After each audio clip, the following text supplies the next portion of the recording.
Okay, so I'm just gonna pull up my notepad here. Okay, so I have a couple of things to go over. If you watched my first video, then awesome. Sorry.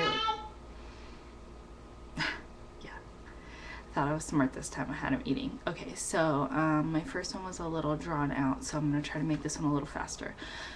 Okay, so your husband should have gone to the levy brief. No kids. If you didn't have a babysitter, then you're crap out of luck, and hopefully he tells you more than my husband does. You can't do anything until you get your brief from transportation, so make sure you set that up as soon as possible. As soon as you go to transportation to get your packet, you should be signing up for your brief if this is your first PCS move.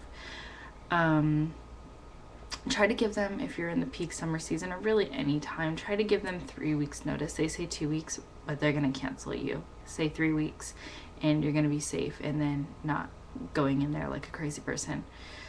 You can't have both of the movers there on the same day. If you watched the last video and you saw that you could have the 2 different kinds of moves, the one that's going to get there ahead of time and give you, for us it's a 12 by 12 crate. I could fit pretty much my whole apartment in there, but they said I couldn't. So things like blankets, pots, pans, towels, dishes, essential things, not like, oh, my winter clothes when I'm moving to Hawaii. I'm gonna, well, I can't use the 2 different kinds because I only have 2 weeks, so I have no choice but to roll the dice and see if the movers will come.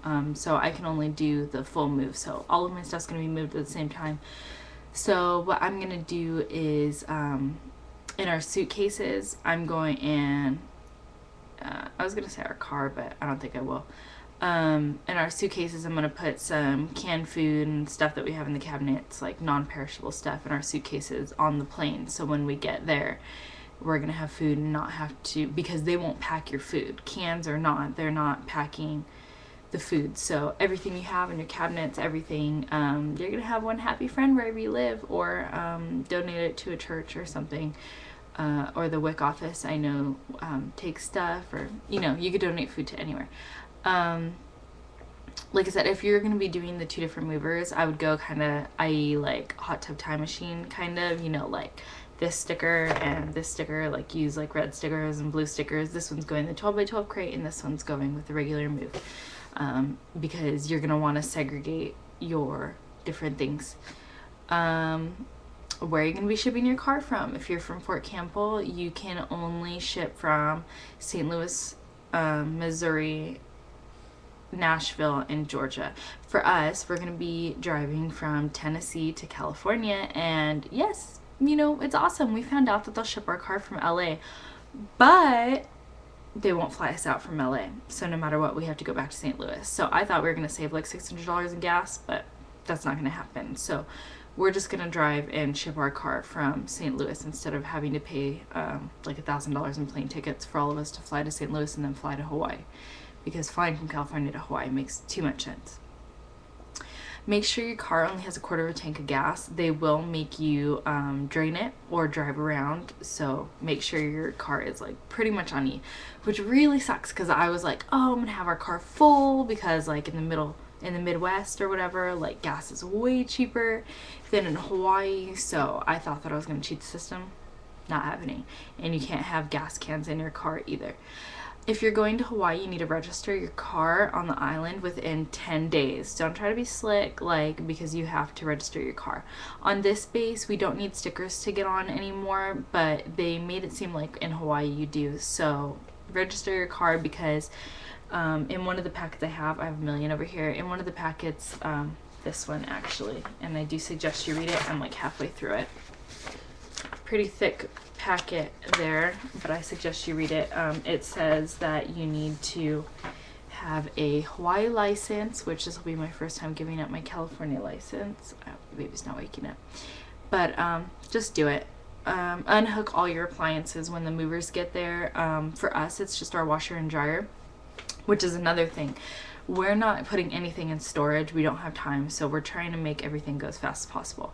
I'm bringing my washer and dryer. I spent a lot of money on it, and they're like the efficient ones and whatnot. I guess E1 through E4 has washing machines. That's what it made it sound like in the orders. But I'm bringing my washer and dryer anyway. I guess it'll be like a laundromat at my house, but I'm not leaving them here. I guess I could sell them, but I don't know for sure, and nobody can answer my question. I'll find out for everybody. But unhook all your appliances. If you're bringing a fridge, which if you're moving on base is just dumb, but I mean, I guess, whatever. Unhook your fridge and, you know, all your appliances. You know what an appliance is. Okay, this is important. DLA. Request it. It needs to be requested. They won't just give it to you because they don't want to give it to you. DLA. You're going to go to a mandatory, well, at least on this base, a mandatory finance brief. Your husband has to go. You can't go for him, so hopefully my husband's back in time because he has to go to it. He has to request DLA. It's the allowance for when you're moving for things like food and sheets and stuff like that, just for your first time moving. It's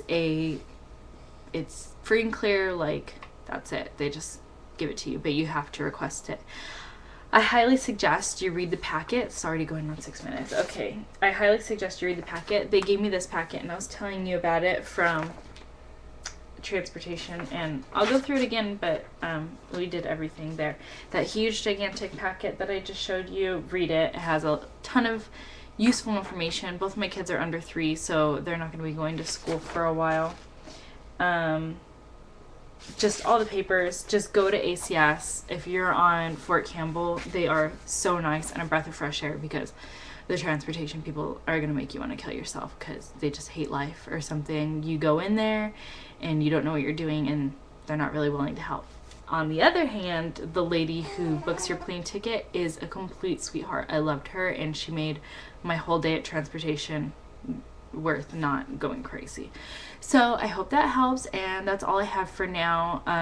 Like I said, I just did my brief this morning, but we're on our way, so that's a little bit more done. So now I have my movers hopefully scheduled for coming pretty soon, and I'll find out if I was approved or denied. So my next one might be me like crying or something. But anyway, I wish you the best of luck, and I'm going to keep trying to post as I find out a little bit more information. Sorry this one took so long, but I wanted to wait until I went to my brief and everything. So make sure you do all that.